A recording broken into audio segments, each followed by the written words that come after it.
We're holding chapter You're not on 30. video. What? You're not on video. Sorry. Okay, chapter 31. This is going to be the last chapter that we're learning in this Sefer. Actually, no, there's one more chapter, but it's, I don't know. Okay, I guess it won't be the last one. We'll learn this one, and then next week, chapter 32. We also, there's no shir Monday and Tuesday because I'm traveling. I'll be out of town, so I can't work it out for the shir. So Monday and Tuesday, no shir, but Wednesday, we will continue. We'll finish 32 in Mitzvah Shem. So in this chapter, in 31, in Hechaltzu,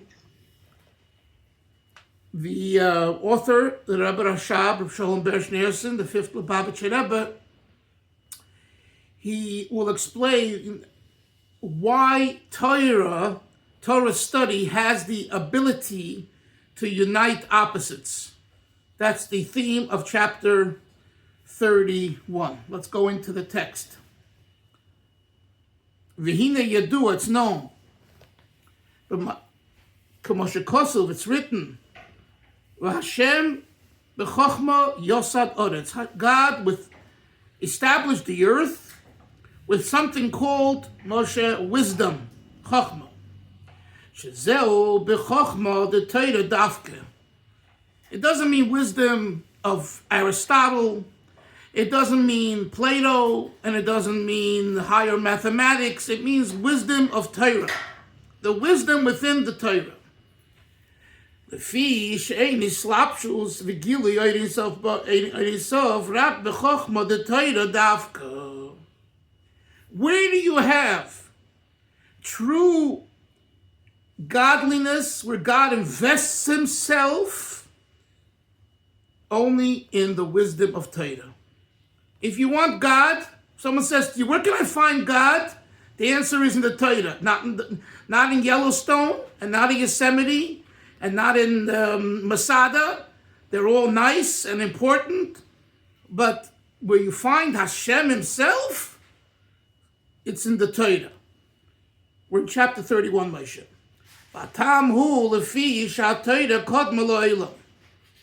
This is because Torah precedes creation. I'm going to read the note now. Please follow along. This enables the Torah to serve as the medium through which Hashem's infinite light is drawn down into existence. With that statement, our sages, we're not speaking in a chronological sense because there was no conception of time before the world came into being. Instead, the intent is that the Torah emanates from a level far loftier than our world. And even its source, the higher spiritual worlds, which came into existence to make our world possible. So that means, Chevra, the Torah, when it says, Chazal say the Torah precedes the world, we're not talking about in time chronologically. We're talking about in concept. The Torah is such a thing that Hashem gave to the Jewish people that when you study it, you go into a pre-creation world. And it's from that perspective that the world is created. In other words, you might say in psychological terms, the superconscious, the subconscious is the prelude, but also the way that the consciousness comes about. Continuing inside the text, in the note. It is only after God desired to create that our world and all those levels of existence came into being. By saying after, the intent is also not chronological. The entire framework of spiritual existence, the Seder Hechaltzu in traditional Hasidic terminology, including our material world, exists as a result of his desire to create. The Torah, by contrast, exists above creation. And any realms or desire associated with creation, but rather is bound up with God's very essence, and as he is, next page, onto himself, because it is bound up with its very essence, is a fit medium to draw his essential light down to this world. Back into the text. As we said yesterday, quoted, and the metaphor, and the Torah was unto him, was for God, playful, delightful. I want to read the note here. The notes here are very good. In Hasidic thought, pleasure, which is tainug in Hebrew, is considered man's loftiest and deepest seated potential. Man's other potentials, listen to this, Chevra, thought, feeling, and even will, involve his interaction with entities outside of himself. In its purest sense, pleasure involves a person feeling in touch with his inner being. In Hebrew, tainug haposhut, simple pleasure. That is pleasure that is not associated with any other entity. However, even when pleasure is evoked by an outside entity, which is called tainug hamurkav in the Hasidic lexicon, that is because that entity strikes a chord within the person's soul that brings him in touch with his inner being. So we have two things. Tainug hamurkav, which means a pleasure that is already, murkav means mixed. It's already impacted by the outside, by stimuli. Then there is tainug haposhut. Simple pleasure means it's the core of your being. The core of your being has nothing to do with the outside. It's who you are. You were born that way. And this is important because many times we think of pleasure, we have pleasure from this and that, right? That's not true pleasure. That's a stimulated pleasure. Mark, I think you should mute yourself.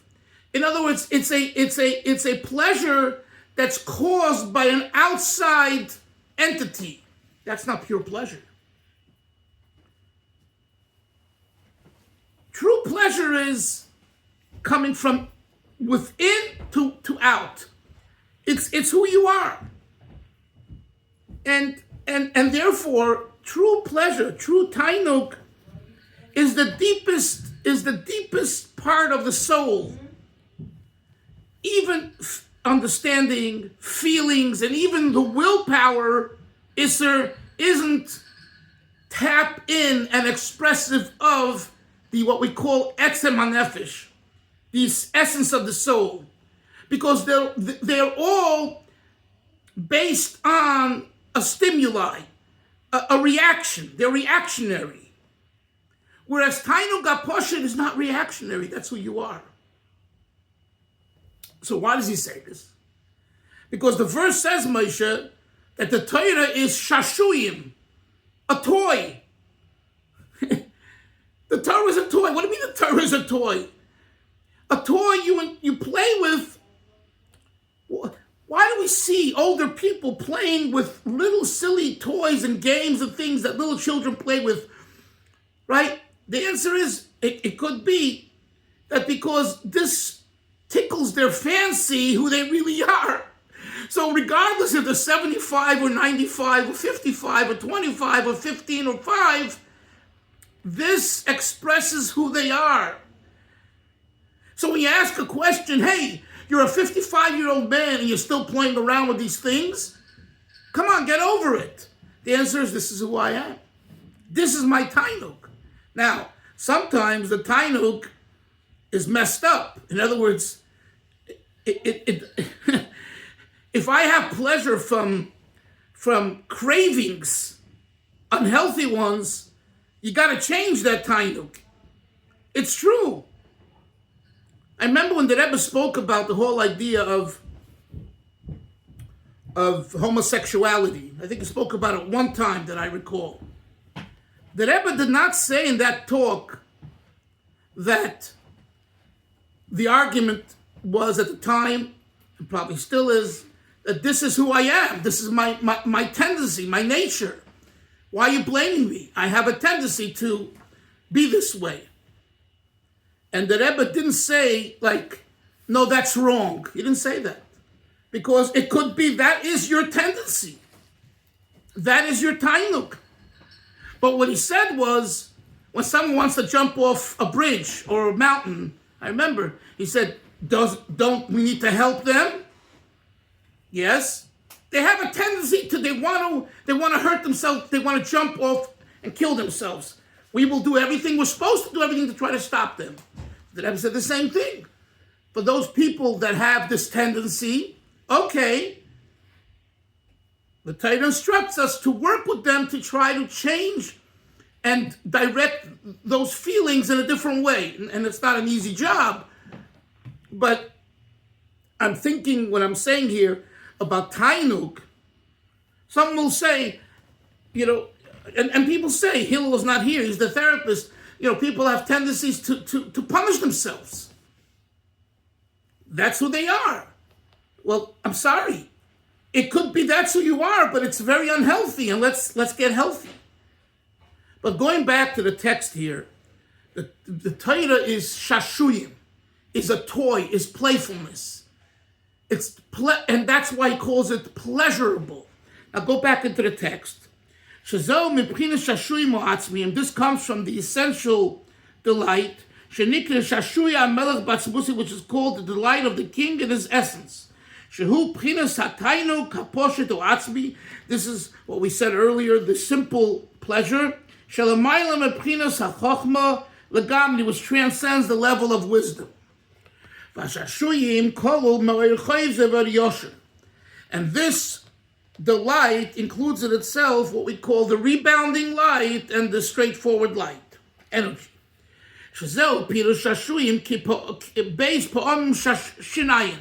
Look at the word chevra. The word shashuyim has twice shin ayin. Shin ayin of shashuyim, sha, and then you go shu'ah, shin vav ayin, but shin ayin as well. So he says it has twice the shin ayin. The shah, which shin ayin comes from is the word shah, to turn. It means movement and turning. The shah who lashon tnuah, shah is from the word meaning of the word of movement and turning. The hatoya kamei vayisha Hashem embraces by hevel, high hevel. So what's the idea? The idea is that you're turning, you're moving. Baseball mim shinayin, twice shinayin, hainu beis atnu is hafchim, the two antithetical types of movement. Tainuk de Orchaizer, v'tainuk de Yosher, the pleasure of the rebound and the pleasure of Yosher. Some of us have pleasure and thrill from a rebound. We know such people. They love getting into trouble and then bouncing back. Yeah. And then there are people who just want to be straight. I want to be, right? It's two different worlds. I mean, here is not the place for it, but in psychology, there's a lot of discussion about this. To understand the mindset of a murderer, the mindset of a thief, etc., etc. The mindset of what do they call that? A chronic liar, right? So a narcissist, and all that. It has to do with this nekuda here. The nekuda is: are you an Or Chayzer type of guy, or are you an Or Yosher type of guy? Right? Are you straight, or do you get a thrill? Risk. Some people love risk. They thrive on risk. They live with risk. Other people, they don't know how to eat risk. Risk to them is dangerous, is bad, right? Well, there is risk and there's not risk. One is our chayzer, rebound meaning the thrill, the risk. Or yashar, straightforward, even keel. Every day, I eat my eggs in the morning, I have my afternoon nap, I learn a Seder in the evening, and I come back again and do it tomorrow again, and again, and again, and again. It's all yashar. Okay. For those that, and by the way, we have this concept, Tmidim kisidran. The Karban Tamid was a daily sacrifice. Kisidran, like the order. Umusafin kihilchasan. Then there is the musaf, the additional. Are you a tamid or are you a musaf? Right? Now, the best of both worlds is to have each and incorporate each. But usually, a person isn't that way. They by nature are a certain way. They have to work on themselves to make a change within nature, and that's not easy. And that's avodah. That's a very difficult thing. To change your habit, to change your personality, to change your character. Very, very hard. We look around, today, as it says, my Yom Haledes, and I'm not 15 anymore. I'm not 35 either. And I look back and you ask yourself, have you made a change in one midah? Have you made one change in one midah? A certain midah that you had when you were a boy, and you were a teenager, and then you were a young adult, and now you have a family, and then you become a grandfather like Moshe, right? No? And it's your Yom Haledes, and now you're supposed to make a cheshbon. The Rebbe writes in Hayom Yom on Yud Aleph Nisan, his birthday, it's a day of isolation. To be by yourself. What, just to look at the walls? No. To be introspective. That's the idea. To be introspective. Like, what have I done, and what, Mitzvah Hashem, will I do in the upcoming year? So this idea of Tainug HaPoshut and Tainug HaMurkav is very real. Let's continue the text. Shekoilu Shneim Yachad. Torah is so powerful and such a special experience that it incorporates both the rebound energy and the straightforward one. Is explained elsewhere. Next page. This is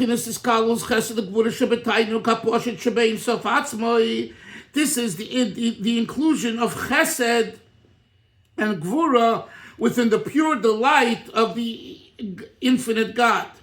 This is the meaning, which is, by the way, relevant to the Maimer of Basiligani, chapter 16, that we learned this year for the yahrzeit of the previous Rebbe, and that is that God is Ein Sof L'Maila Den Ketz. God is infinite, ad infinitum, without an end. Ulamato, and the same God that's above, L'Maila is L'Mato Adin Tachlis, without limit.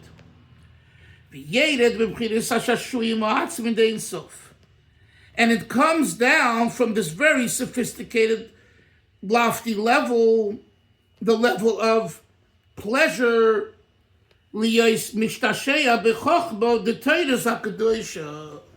to find itself within the wisdom of Torah. In other words, when you learn Torah, you're playing with God. You're having a game with Hashem.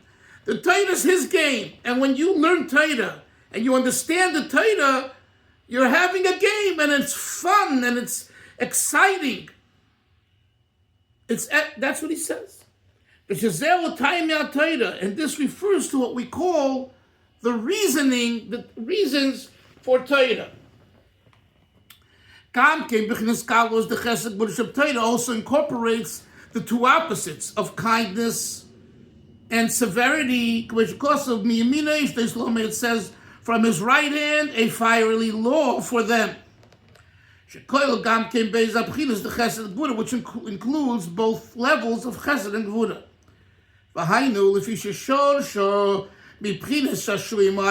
Because it comes from Torah, comes from the essence of God, that incorporates kindness and severity, the infinite God that's above and at the same time below. Therefore, even the way Torah descended into the progressive worlds, it has within itself the two levels of kindness and gvura. That's why Torah is called emes. Next page, it's the intermediate level, which includes the ascension and the descension of chesed and gvura, as we mentioned earlier. Therefore,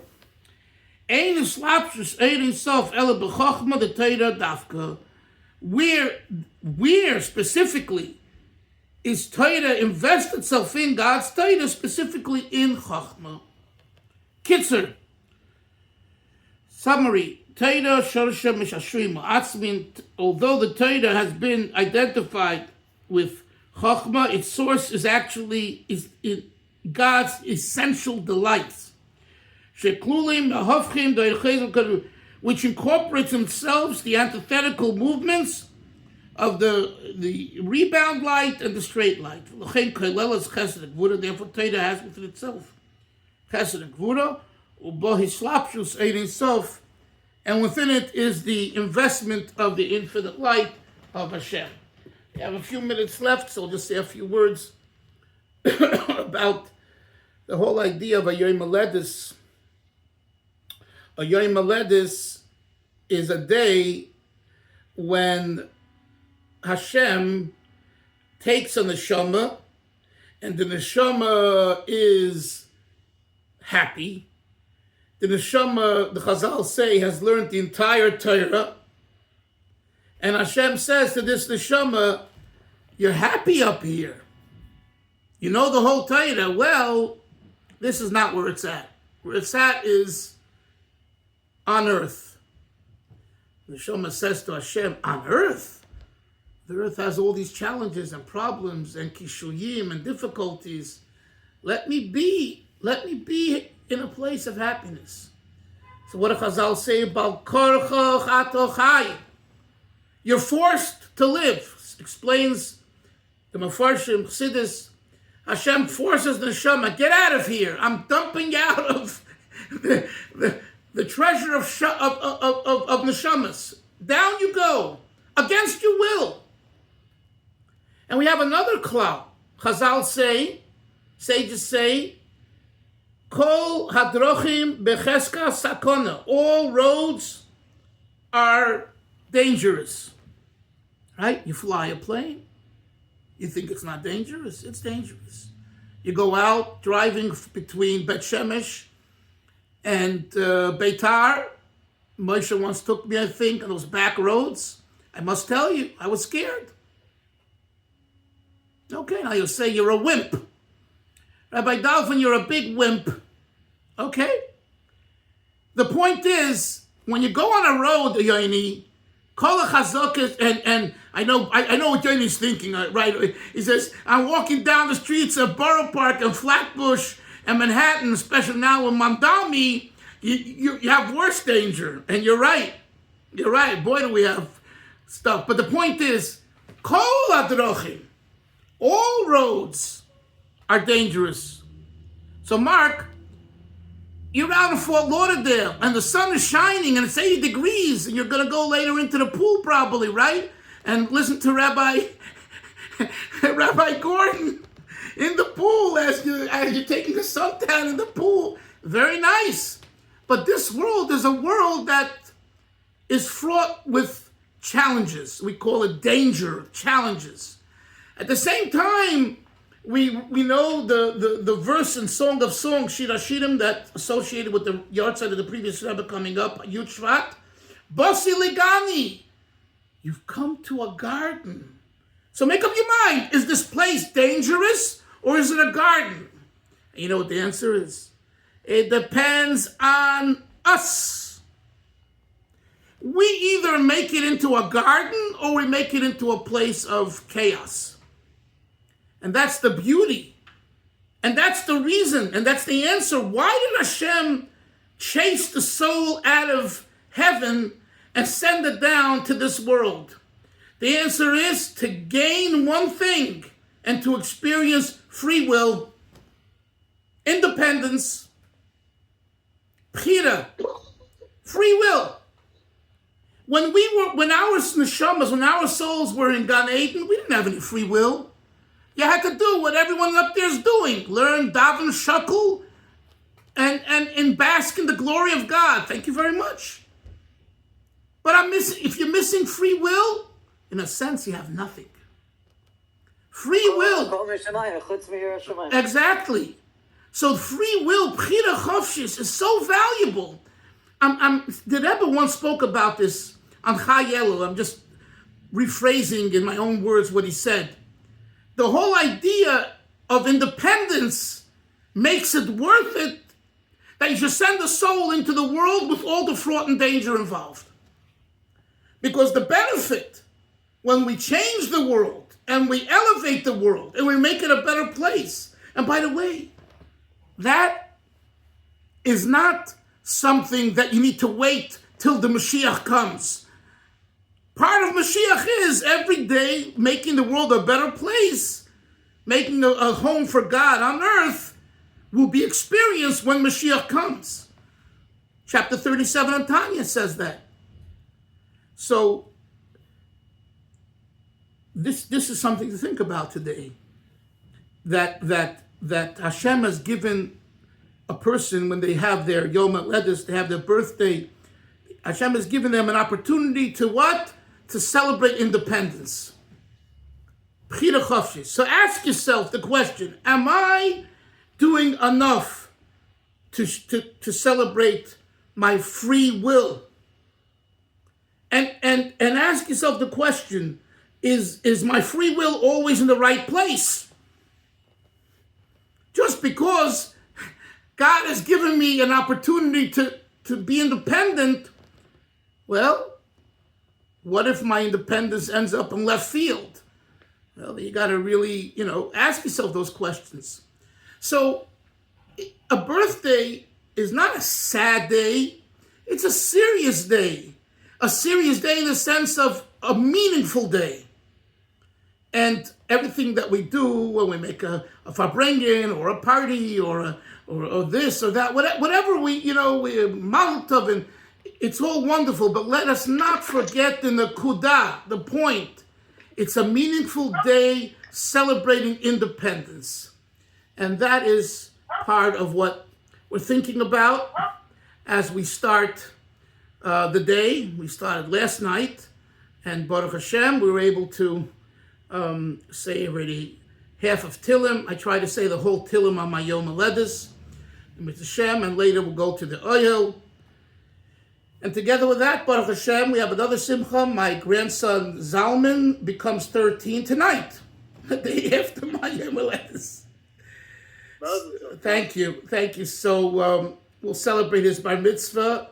They came from Florida. Mendy, Mark knows Mendy. I don't know if Mark's still on, but they came to this. They decided no large parties. They just want to have an experience at the oil and a 770 and a family get together with some guests. Just low key. Yeah, thank you.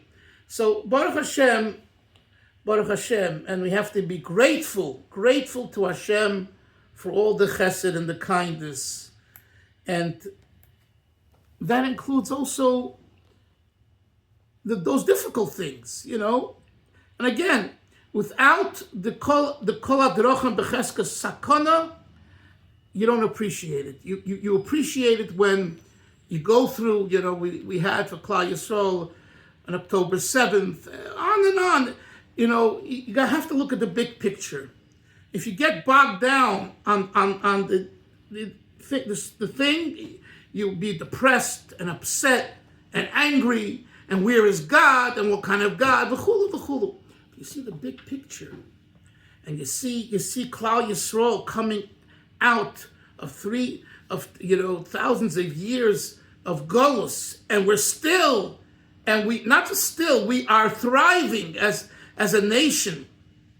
And Baruch Hashem, most of you live in Eretz Yisrael, which is a tremendous schus that you have, and more people are making Aliyah, and it's only going to be more and more because it's getting impossible all over, including here in the Big Apple, which who would have thought we would have a mayor who etc.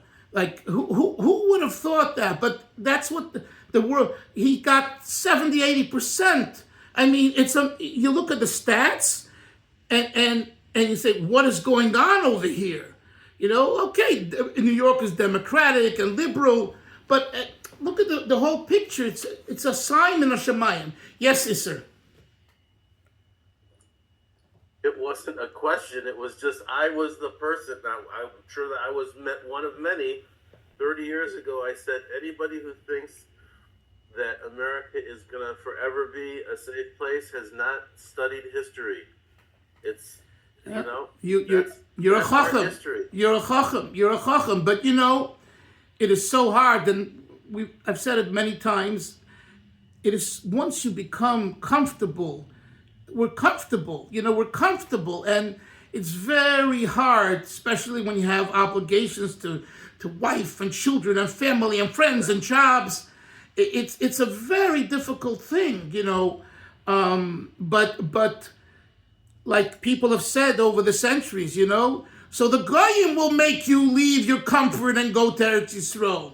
Well, that's what's happening now. It's just beyond. I don't know if you guys heard. This guy wants to take away everyone's houses. He's a communist. He wants, my gosh, people are putting their life savings in a house, and all of a sudden you wake up in the morning, it doesn't belong to you. It belongs to the community. It's like, mazet.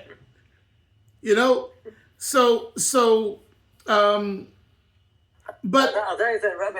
I'll tell you something interesting. Last month, my daughter and my wife were walking right near Times Square, middle of the day, like 1 and 2 o'clock in the afternoon, like right near Times Square. And this African-American elderly guy, not a youngster, yelled out at my wife and daughter, Heil Hitler. Like, nobody said anything. Nobody cared. Nobody said anything. Yep. Well, it's definitely it is what it is, and